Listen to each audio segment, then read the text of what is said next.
এই সেই সরজু নদীর উপরে রেলওয়ে ব্রিজটি, মালগাড়ি পাস করছে এখন দেখা যাচ্ছে। কুয়াশা, প্রচণ্ড ঠান্ডা, কিন্তু আমার হাত পুরো যেন জমে যাওয়ার উপক্রম। এই হচ্ছে মালগাড়ি যাচ্ছে এই সরজু নদীর পাড় দিয়ে। দেখো প্রচুর বোট সাজানো, দর্শনার্থীদের এখানে বেশ কিছুটা পথ নিয়ে যায়, কিছু কিছু ঘাট ঘোরায় ইন্ডিভিজুয়ালি। এক একজনের 100 টাকা করে, যদি রিজার্ভ করে কেউ তাহলে একটি বোটের ভাড়া পড়ে 800 টাকা।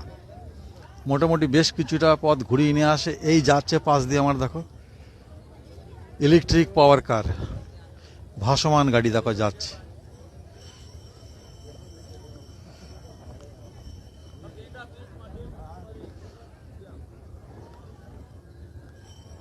গাড়িটি এগিয়ে যাচ্ছে ক্রমশ, দেখো কত সুন্দর লাগছে গাড়িটিকে দেখতে। কালো কাঁচ দিয়ে ঘেরা, ফাইন দৃশ্য। দেখো গাড়িটি কালো কাঁচে ঘেরা, মাঝখান দিয়ে বয়ে যাচ্ছে। সত্যি ভালো লাগলো সরজু নদীকে দেখতে পেরে।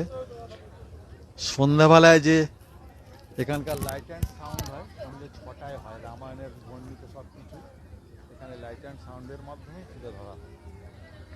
এই হচ্ছে ঘাটের ওপরের চিত্র। পরপর সেই ফলের বিচুলি দিয়ে সাজানো আছে জায়গা, বেশ কিছু গরু চারদিকে পরপর পরপর লাইন দিয়ে রাখা আছে। ভক্তরা আসে, তাদের কিছু দান করে। এই সেই সরজু, জয় শ্রীরাম। সরজু নদীর পাড়ে সেই গরু দেখো, কত গরু আছে ঘাটে। এই গরুটা আমার কাছে আসলো, আমি রুটি খাচ্ছিলাম বলে ওকে ডাকলাম, তা ওকে একটা দিলাম, ও খেলো। আর বাঁধের একটা পেছন দিয়ে দেখো, আমার বাঁধের দোকানে রুটি ছিল পটলে, এই যে নিয়ে গেছে, দেখো খাওয়া হয়ে গেছে ওনার, খেয়াল করে নেই। যাক, বাঁধরে খেয়েছে দুটো, গরুতে একটা খাবো। প্রচুর গরু। যাও ওরে, যাও যাও যাও, এবার যাও। এটাই হচ্ছে রাম কি পেয়ারি। এখানেই সন্ধ্যায় ঠিক 7টা নাগাদ লাইট অ্যান্ড সাউন্ড হয়। রামায়ণে বর্ণিত যা কিছু দৃশ্য, সেগুলো এখানেই লাইটিং সজ্জার মাধ্যমে তুলে ধরা হয় এই অঞ্চলেই। একদম সরজু নদীর পাড়েই অবস্থিত। তার ঠিক পাশেই আছে যেখানে সন্ধ্যা আরতি হয় সেই জায়গা। এই ঠিক এখানেই লাইট অ্যান্ড সাউন্ড হয়ে থাকে। এটাই হচ্ছে রাম কি পেয়ারি। প্রচুর দর্শক বা সমর্থক বা ভক্ত বলো, অতিথিবর্গ বলো, প্রচুর লোকের সমাগম ঘটে সন্ধ্যাতেও। প্রচণ্ড ঠান্ডা, মানে আমার যে জলের বোতল সেটি প্রচণ্ড ঠান্ডা হয়ে গেছে, জল খাওয়া যাচ্ছে না, হাত অবশ হয়ে আসছে মনে হচ্ছে যেন। বেলা হয়ে গেছে তবুও ঠান্ডা এখনো কমেনি। রাত হলে কতটা কমবে জানি না। এই জায়গাটাতেই আলোকসজ্জা দিয়ে দেখানো হবে, সমগ্র রামায়ণের কিছু অংশ তুলে ধরবে। তাই দিনের বেলায় দেখানোর চেষ্টা করলাম, এটি রাত্রে তুলে দেওয়া হবে।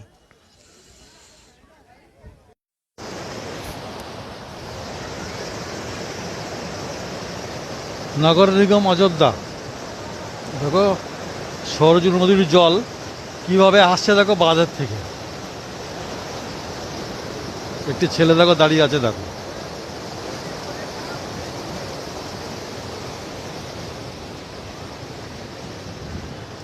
জল বয়ে যাচ্ছে, দেখো কত গতিতে। দেখো এখানে স্নান করছে কত লোক, ভক্তরা যারা স্নান করছে। ঠিক এই জায়গাটায় সন্ধ্যা আরতি হয়, সন্ধ্যাবেলার এটা হবে, এবার লাইটিং সাউন্ড হবে।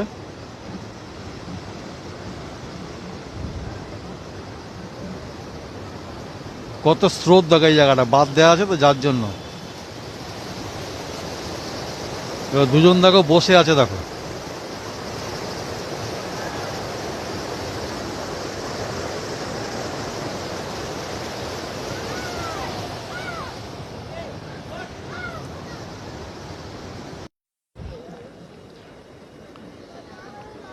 সরজু নদীতে স্নান করার পর মহিলাদের জন্য একটু সুন্দর ব্যবস্থা রাখা হয়েছে। দেখো মহিলারা, দেখো কিছু কিছু জায়গায় এরকম টেন্ট করা আছে, যার ভেতরে মহিলারা পোশাক ছাড়তে পারে, পোশাক বদলাতে পারে। ঠিক এখানেও আছে, দেখো এ দেখো রাখা আছে এরকম, যাতে পোশাক বদলাতে পারে তার জন্য সে সুবন্দোবস্ত আছে। পরপর পরপর ধার দিয়ে সব রাখা আছে, খুব ভালো ব্যবস্থাপনা।